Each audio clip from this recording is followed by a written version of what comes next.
Phoolmati,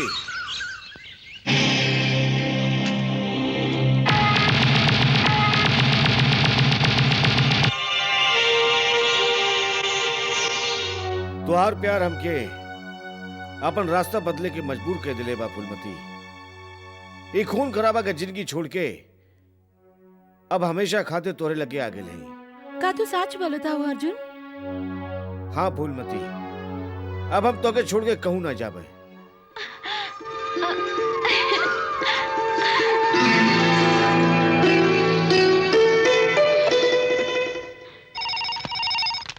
hello Chandrapur police station. हाँ, हम हरिपुर थाना से इंस्पेक्टर बलदेव सिंह बोल रहल बानी। का हम इंस्पेक्टर खान से बात कर सके नहीं? हाँ, हम इंस्पेक्टर खान बोल रहे हैं। सर, हम बलदेव सिंह बोल रहल बानी। हमार मुखबिर खबर देहले बा कि गांव के चौधरी के लूटे खातिर अर्जुन डकैत आवे वाला बा, लेकिन हमार थाना में सिपाही बहुत कम हवन। अगर रउआ सिपाही और गोला बारूद भेज दें तो हम जाल बिछाई के अर्जुन डकैत के गिरफ्तार कर सके नहीं। अगर ऐसी बात है तो पुलिस फोर्स हम अभी भेजे था।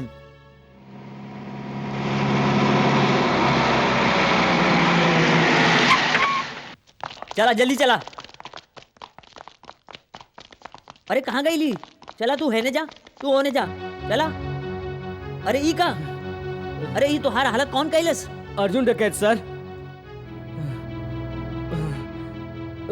वे हमरा के जान से मारे की धमकी देके रउआ के फोन करवैलस ताकि रउआ अपन सिपाही लेके यहाँ जाए और वो आसानी से चंदनपुर के ठाकुर पे हमला कर सके। का?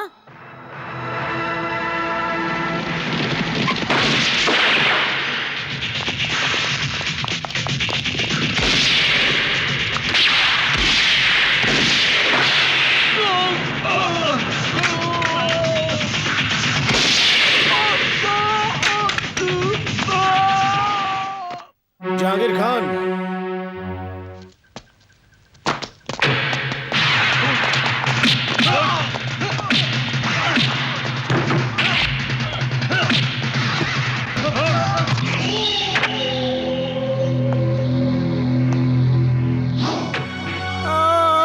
भाई जी हमरा के बचा ले। भाई जी दार ही रहल हरामखोर। भाई जी हमरा के बचा ले। एक अर्थी तैयार करा। ये कायरता है अर्जुन डकैत, हमरे भाई के छोड़ दा। अर्जुन हमार भाई के छोड़ दा, नहीं तो तोहार हम हस्ती मिटाई दे। अर्जुन पुजारी स्लेट पर लिखल ABCD नहीं है, जेके तू अंगूर से मिटा दे बा। मिटेगा तो एक एक कह के तू लोगन के बाद ठाकुर। आज एकर बारी है, उठावा के। अरे भाई जी अर्जुन डकैत बचाओ भाई जी हमके लेके जा सकते। अर्जुन हमरे भाई के तोरा के बहुत फायदा पड़ी। मुर्दा का चिता तो तू कई बार देख ले हो बा। आज एगो जियत मनई के अंतिम संस्कार हम दिखाए तो हमके। अर्जुन छोड़ दे हमरे भाई के, छोड़ दे।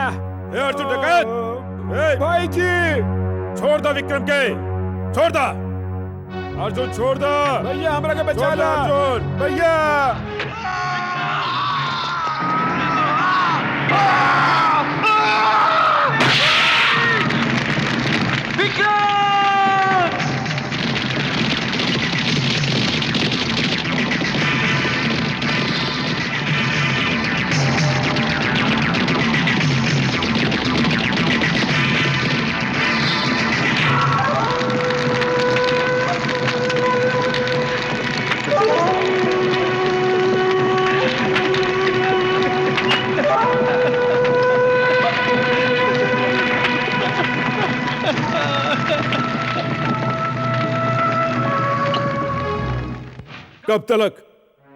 कब तलक हम कारण जैसे चुपचाप बैठल रही बड़ा भाई जी। अर्जुन डकैत हमने के घर में घुस के हमने के छोट भाई के जियते जला के चल गई और हमने के यहाँ विक्रम के मौत के मातम बना रहे नहीं। हम तो कहते हैं बड़का भाई जी, अर्जुन के माई के मार के ओकर लाश के छोट छोट टुकड़ा करके चील कौवन के पेट भरे खातिर गांव के नदी किनारे फिकवा देवे के चाहिए। शेर कबहू मरल शिकार नहीं खाला। अर्जुन के माई तो पागल बिया, तो वैसे मरल बिया। कौनो ऐसा आदमी के मारा जेकरे मरले से अर्जुन के तकलीफ होवे।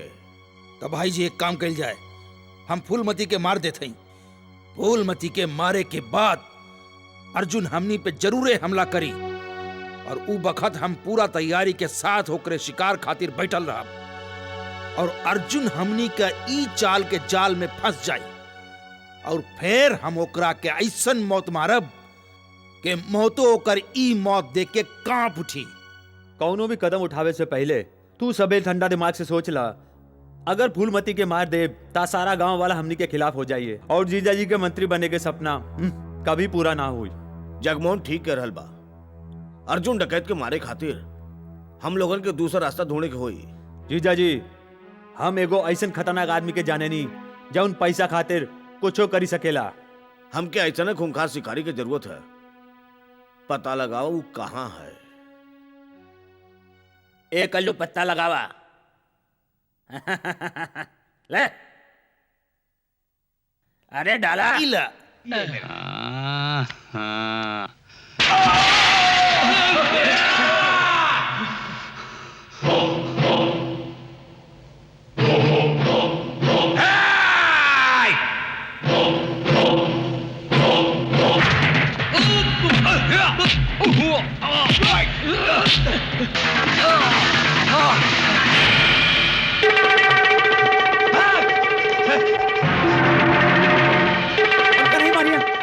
नहीं मारिया, माफ कर दे। एक बार मौत के शिकंजा से तो आदमी बच सकेला, मगर देवा जब केहू के सुपारी लेवेला ता ओकरा लागे जिंदगी के सारा रास्ता। ए, मत मारा, मत मारा, प्लीज मत मारा।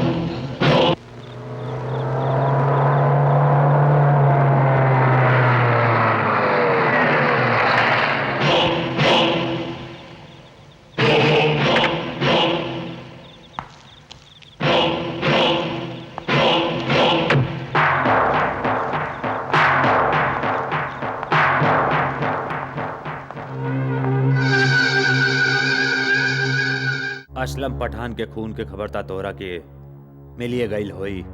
टीवी पे खबर देख के आ रहे काम तो बड़ा सफाई से कैला है। 5 लाख रुपया तो हम पहले ही दे चुकल है और बाकी के 5 लाख।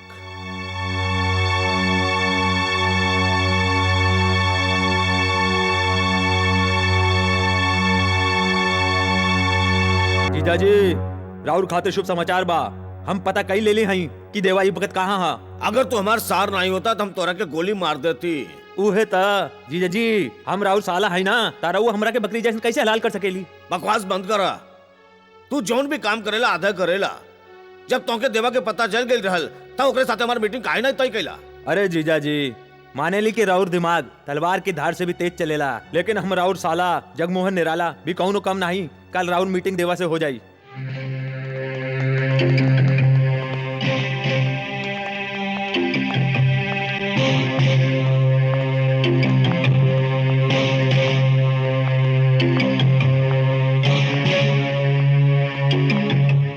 जीजाजी देवा भाई। नमस्कार देवा भाई। नमस्कार देवा भाई। देवा भाई हम तोके नमस्कार के लिए और तू जवाब नहीं देला।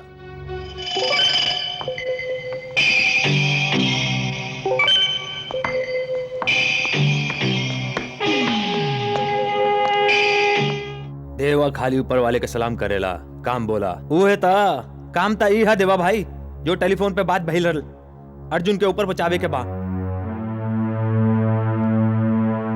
कीमत 30 लाख। देवा एक आदमी के मारेगा 6 के नहीं, कीमत बहुत ज्यादा है। 35 लाख। राम राम चाचा। राम राम। का बात बा चाचा, रहुआ बड़ा चिंता में दिखत बानी।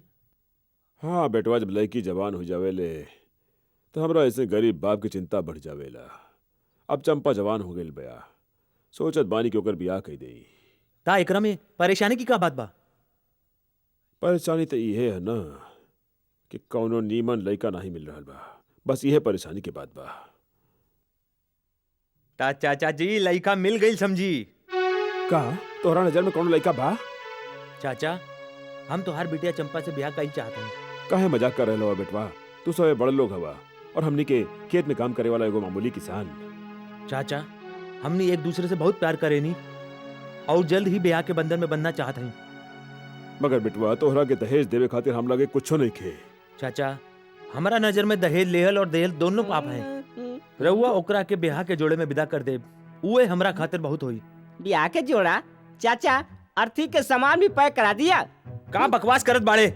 जब दुई बड़ लोग बातियावत हो ता खुजली वाले कुकुर लोग नहीं बोलन करते। यहाँ हम अपन शादी की बात कर रहे हैं और तू बर्बादी की बात कर रहे बाड़े। जा यहाँ से अपन काम कर। चाचा किशन लाल मंगली बा, और अगर तू अपन बिटिया के बियाह एक संगे कैला तो दूसर के दिन चंपा के उठ जाए अर्थी। ये का कह रहे हो भाड़ा तू? चाचा जी रउआ खुजली वाले कुकुर के बात में नहीं आई, ई फिर से गुजावत बाड़ा। हम मंगला नहीं है, रउआ जाए के ब्याह की तैयारी करी। चाचा जी अगर रउआ के हमरा पे भरोसा नहीं खे तो कोनो पंडित से पूछ ली और एक कुंडली दिखा ली। ये मंगला है मुआ पगला है। किशन लाल इतना बड़ धोखा हमरा के तोरा से ये उम्मीद नहीं रहल। चाचा जी कालिया तो हर जात को मैदा मारू। नटखट बनारसी तू हमारा घर बसे से पहले उजाड़ देला, हम तो वहाँ के जान से मार डालो। तो मार देना। अरे तेरे प्यार में हम मर के भी अमर हो जाए, पर हमरे जीते जी कोनो और से तोहार ब्याह ना होवे दे। काहे के हम बने तुम बने एक दूजे के लिए। किशन लाल जी राम राम। अरे बड़ा जल्दी में लागत बड़ा। अरे कहाँ जात हवा तू? हम नरक के सैर करे जात हई, रउआ हमरा संगे चलब पसंद करब? पंडित के साथ ऐसा बात ना कहिए किशन लाल। ये बतावा समस्या कहा तो हो सकेला हमरे द्वारा तोहर कल्याण हो जाए। पंडित जी रउआ खुदे एगो कल्याण केंद्र हई, तू हमार का कल्याण करबा? हमरा बहुत गंभीर समस्या बा, तू सुनबे पसंद करबा? हाँ। ता सुनी। नटखट बनारसी ने हमार होने वाला ससुर के बता देलस कि हम एक मंगली लड़का हई और अब वो अपन बेटी के ब्याह हमरा साथे नहीं कल चाहत हवे। वो समझलन कि स्वागत वाले दिन उनकर बिटिया सीधा ऊपर चली जाई। हाँ अरे नटखट बनारसी कमन होए वाला भविष्यवाणी करे वाला। अरे वो कौन अंतर्यामी है का? और इहवा तो खाली शनि पंडित ही भविष्यवाणी कर सकेला। एगो काम करा तनी अपन सोच हाथ दिखावा सीधा वाला। हाँ अरे तो उल्टा हवे। पंडित जी हमार हाथ की रेखा का कहत बा? किशन लाल तोरे हाथ के लकीर कहत बा तोरे लगे पैसा बहुत बा, पक्की ब्याह में बाधा बा, शनि के दरवाजा पे राहु के पहरा बा, यही खातिर तोहार ब्याह नहीं हो सकेला। माने के जिंदगी भर हम कवारा रहे, हमार चंपा हमरा के नहीं मिल सकत। पंडित जी अरे ये हम कहवा कहली? अरे तोहरा के तोहार चंपा मिली है और जरूर मिली। अरे तोहार ब्याह हुई, मगर ब्याह के 7 दिन बाद तोहार चंपा भगवान के प्यारा हो जाई। चुप कही, हमार बगिया में फूल खिले से पहले ही हमार फूल मुरझाए चाहिए। पंडित जी चंपा के काल टाले खातिर कौनो उपाय बताइए। उपाय तो हवे किशन लाल, पर तनी खर्चा करेगे पड़ी। रउआ पैसे की फिक्र नहीं करी पंडित जी, बस उपाय बताई। तोहार ब्याह गधी के साथे करेगे पड़ी। आए गधी के संगे का कही रहे हैं पंडित जी? बांध के गोली ताना खाई ले हैं। शांति से काम ल किशन लाल, शांति से। पहले हमारी पूरी बात तो सुना। तोरे हाथन की लकीर में साफ लिखल बा कि ब्याह के 7 दिन बाद तोहार धर्म पत्नी परलोक चली जाई। तो तब का तोहार ब्याह पहले गदही से करावे के होई और ओकरे बाद जब गदही मर जाई तब तोहार ब्याह चंपा के संगे हो जाई। उपाय तो बहुत नीमन बा पंडित जी। निकाला हमारे 501 रुपया। 501 कुछ कम पीला पंडित जी। ई का कंजूस मक्खी चूस।